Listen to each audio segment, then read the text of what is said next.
taliyaha nisa fahad yaasiin xaaji daahir ayaa qoraal uga soo jawaabay hadalkii shalay ka soo baxay ra'iisul wasaare maxamed xuseen rooble ee ahaa inuu 48 saacadood jawaab lagu qanci karo ugu soo gudbiyo isaga taasoo ku saabsan kiiska ikraan tahliil faarax. rooble ayaa shalay qaadacay warbixintii hore uga soo baxday nisa iyo fahad.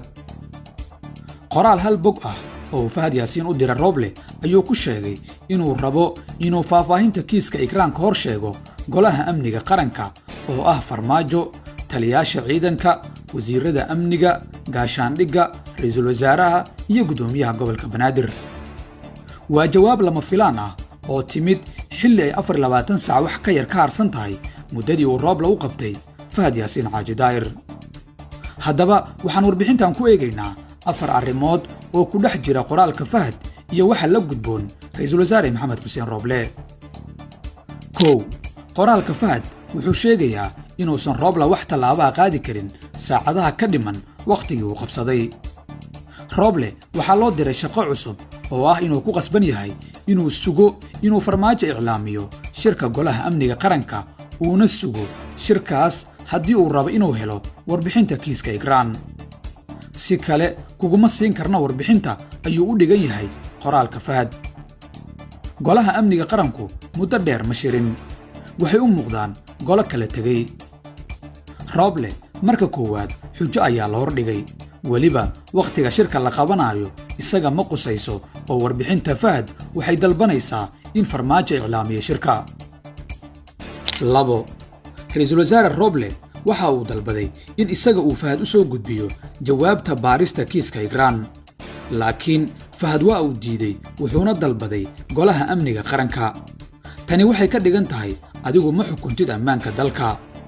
waa diidmo labaad iyo sidoo kale inaan ra'iisul wasaarihii dalka keligiis lagu aamini karin sirta qaranka. 3. fariinta fahad waxay awooddii ammaanka u soo celisay farmaajo.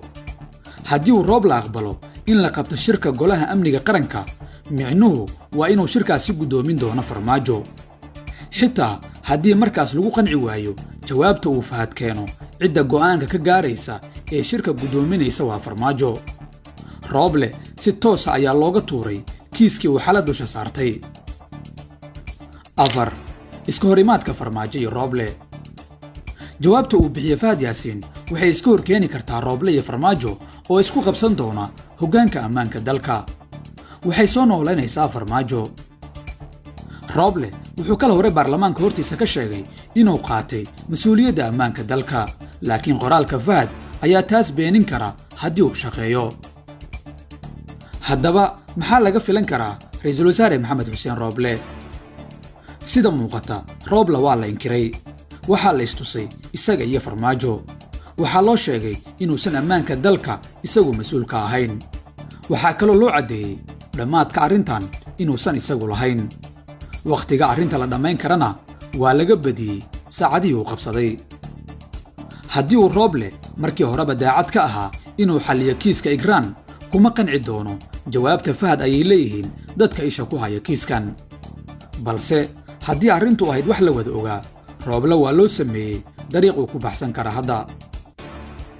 haddii uu ra'iisul wasaare rooble awoodi waayo inuu xilka ka qaado agaasimaha hay'adda nabad sugidda, uma badna inuu sii hoggaamin karo mashruuca doorashada iyo ammaanka dalka, waxaana bannaanka imaan doona itaaliyaridiisa. wuxuu rooble dhex taagan yahay xaalad uu ku tijaabin karo awooddiisa uuna cadaalad ugu raadin karo ikraan tahliil faarax. lama yaqaano midda awood badin doonta warqadda fahad iyo warkii xalay ka soo baxay ra'iisul wasaare maxamed xuseen rooble. maxay kula taadiga?